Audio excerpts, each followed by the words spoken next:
রহস্যময়ভাবে দাফনের মাত্র কয়েক ঘন্টার মাঝেই কবর থেকে উধাও হয় লাশ। পরবর্তীতে পুলিশের সহায়তায় অর্ধ নিমজ্জিত অবস্থায় লাশটি পাওয়া যায় পার্শ্ববর্তী একটি ডোবায়। ওরা এই দিক দিয়ে আসি এই যে আমের গাছটা দেখতেছে এইভাবে হাতের মধ্যে নিয়ে এই দিক দিয়ে পার করছে।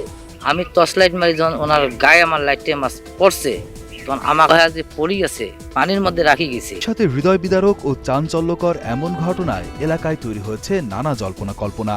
কবর থেকে কেন লাশ ওঠানো হলো তার কোনো সদুত্তর পাওয়া যায়নি। কুড়িগ্রামের রাজারহাট উপজেলার চাকিরপাশার ইউনিয়নের পাঠকপাড়া গ্রামে ঘটেছে লাশ চুরির এই ঘটনা। এটা আমার মানুষ, তো আমরা তো মানুষ, এরকম একটা লাশ উঠেছে। উচ্চ রক্তচাপজনিত রোগে আক্রান্ত নূরজাহান বেগমকে ১ জুন সকালে কুড়িগ্রামের রাজারহাট উপজেলা স্বাস্থ্য কমপ্লেক্সে ভর্তি করানো হয়। চিকিৎসাধীন অবস্থায় দুপুর ১:১টার দিকে মৃত্যু হয় ৭৮ বছর বয়সী ওই নারীর। বা এর কাপড় যদি পাওয়া হয় তাহলে এটাতে জাদুটোনা করা। সেদিনই মাগরিবের নামাজের পর তেঁতুলতলা জামে মসজিদ সংলগ্ন কবরস্থানে তাকে দাফন করা হয়। ওই দিন রাত ১১টার দিকে নূরজাহান বেগমের কনিষ্ঠ ছেলে নুরুল হুদা নবাব বাড়ি ফেরার পথে মায়ের কবর খোঁড়া এবং উন্মুক্ত দেখতে পান।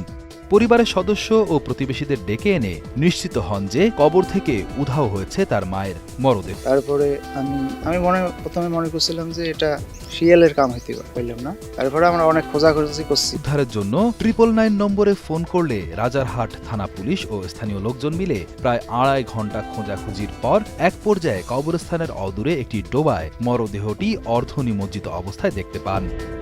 প্রত্যক্ষদর্শীদের মতে কাফনের কাপড় না থাকলেও লাশ ছিল অক্ষত।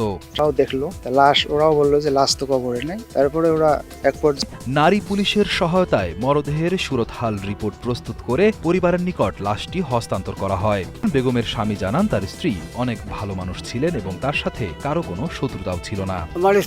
ছমে এই ঘটনায় স্থানীয়দের মাঝে কৌতূহল ও ভীতির সঞ্চার হয়েছে। লোকমুখে শোনা যায় শনিবার বা মঙ্গলবার কেউ মারা গেলে এক শ্রেণীর কবিরাজ মৃতের কাফনের কাপড় ও শরীরের অংশ মন্ত্রতন্ত্রে ব্যবহার করে থাকেন। তবে রাজারহাট উপজেলায় এরকম কোনো ঘটনার নজির নেই বলেই জানান তারা। জামে মসজিদের পেশ ইমাম মোহাম্মদ শাহজালাল মনে করেন আল্লাহর ভয় এবং পরকালের ভয় নেই এমন মানুষদের দ্বারাই কেবল এই জঘন্য কাজ হতে পারে।